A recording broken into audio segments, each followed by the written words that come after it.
सीटों के घमासान के बीच आज बिहार में महागठबंधन की एक ज्वाइंट प्रेस कॉन्फ्रेंस होनी है।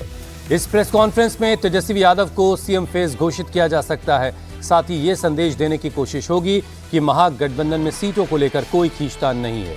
आज की ज्वाइंट प्रेस कॉन्फ्रेंस में आरजेडी की तरफ से खुद तेजस्वी यादव मौजूद रहेंगे, तो कांग्रेस की तरफ से राजेश राम, कृष्णा लवारू शामिल होंगे।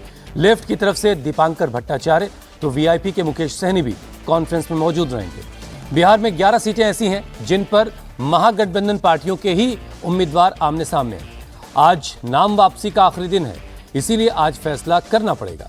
इस बीच कांग्रेस हाईकमान के दूत बनकर पहुंचे अशोक गहलोत और तेजस्वी यादव की मुलाकात के बाद दावा किया जा रहा है कि सारे उलझनें सुलझा ली गई हैं।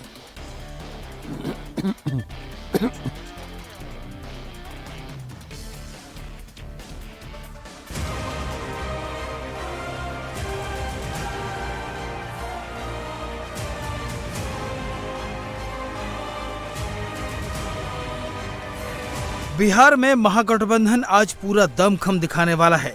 जॉइंट प्रेस कॉन्फ्रेंस में एक तरफ जहां सीट बंटवारे को लेकर मचे घमासान के सीज फायर की घोषणा होगी, वहीं आज सबकी निगाहें इस बात पर टिकी है कि तेजस्वी यादव को सीएम फेस घोषित किया जाता है या नहीं।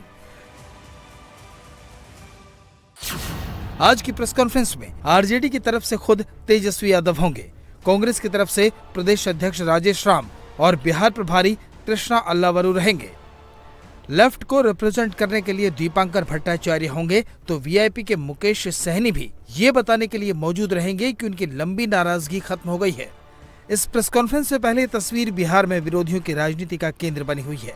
ये तस्वीर कांग्रेस के विशेष दूत अशोक गहलोत की उस मीटिंग की है।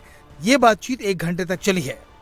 अब एक नजर उन सीटों पर डाल लीजिए जिन्हें लेकर महागठबंधन के अंदर घमासान मचा है।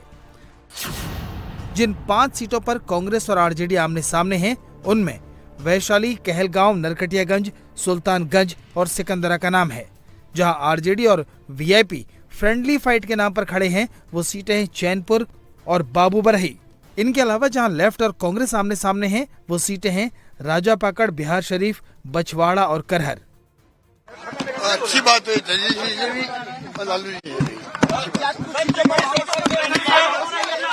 सारी बातें कल क्लियर हो जाएगी आपके सामने। और 243 सीटें यहाँ पर है। 243 सीटों में 5-7 सीटों में तो थोड़ा कंफ्यूजन हो जाता है, केवल फ्रेंडली फाइट भी होती है। उतने कोई ज्यादा इसको आपको बहुत सीरियस लेना नहीं चाहिए। ऐसा माहौल बना दिया पूरे प्रदेश में, महागठबंधन में झगड़े हो गए हैं।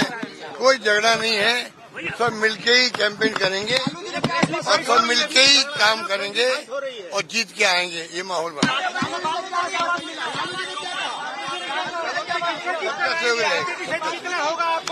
सारी बातें कल स्थिति इस पर जाएगी। कल प्रेस कॉन्फ्रेंस है, उसमें सभी स्थिति इस पर मिल जाएगी।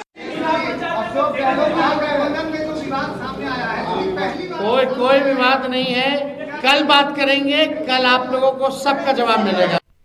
महागठबंधन के अंदर सीटों को लेकर तो घमासान मचा ही हुआ है। निगाहें आज इस बात पर भी टिकी हैं कि क्या तेजस्वी यादव महागठबंधन के नेता घोषित किए जाएंगे।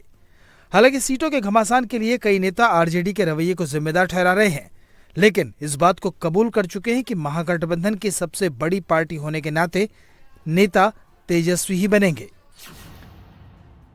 नहीं, फ्रेंडली फाइट तो नहीं होना चाहिए, उसको तुरंत सुलझाया जाना चाहिए। थोड़ा मैसअप जरूर हुआ है, इस बात से मैं इनकार नहीं करता हूं। जिस तरह से टिकटों का बंटवारा में आपसी खींचतान हुई, तो उससे तो जरूर खराब मैसेज हुआ है। अब डैमेज कंट्रोल है, जो भी है, जो सच्चाई है डेमोक्रेसी में, संख्या बल के आधार पर ही मुख्यमंत्री, प्रधानमंत्री चुना जाता है और वो संख्या आरजेडी के पास है। तो इस बात को हम लोग कितना दिन झुठला सकते हैं। ये 12 जगह कैंडिडेट उतार दिया गया, डबल, इससे गठबंधन चलती है। हाँ, क्षमता क्यों नहीं है बोलने की। कांग्रेस को निर्णय लेना चाहिए। अभी भी युवा अध्यक्ष के सीट पर किसी बड़े ठेकेदार को दे दिया, ललन जी के सीट पर आरजेडी ने सुबह, और कहलगांव के सीट के चलते उन्होंने सारे सीटों पर दे दिया। अत्यंत पिछड़ी जाति पर, दलितों पर बाहर। ऐसे चलेगा क्या? तो जिस तरीके से टिकट बांटा गया है ये बिल्कुल गलत है। महागठबंधन की पार्टियां बिहार की कुल सीटों से ज्यादा उम्मीदवार उतार चुकी हैं। महागठबंधन में अब तक आरजेडी 143 उम्मीदवार उतार चुकी है। कांग्रेस 60, लेफ्ट 33, वीआईपी 15 और आईपीपी ने 3 उम्मीदवार उतारे हैं। इस तरह से बिहार के 243 सीटों में महागठबंधन के ही 254 उम्मीदवार उतर चुके हैं। महागठबंधन में सीटों को लेकर मचे घमासान को भुनाने में एनडीए की सहयोगी पार्टियां कोई कोर कसर नहीं छोड़ रही। ऐसा गठबंधन आज तक कभी भारत के राजनीतिक इतिहास में हम लोगों ने नहीं देखा, जहां पे घटक दल एक दूसरे के सामने है। दूसरे चरण का और फाइनल नामांकन की पूरी प्रक्रिया समाप्त हो चुकी है। उसके बावजूद भी अभी भी नहीं पता कि कौन कितनी सीटों पे चुनाव लड़ रहा है, नहीं लड़ रहा है। एक साथ घटक दल कभी एक साथ बैठे नहीं। राहुल जी जिन्होंने इतनी मेहनत की, सब आए एसआईआर को लेकर लोगों को भ्रमित करने का कार्य किया, सब किया, वेयर इज ही, है कहाँ वो?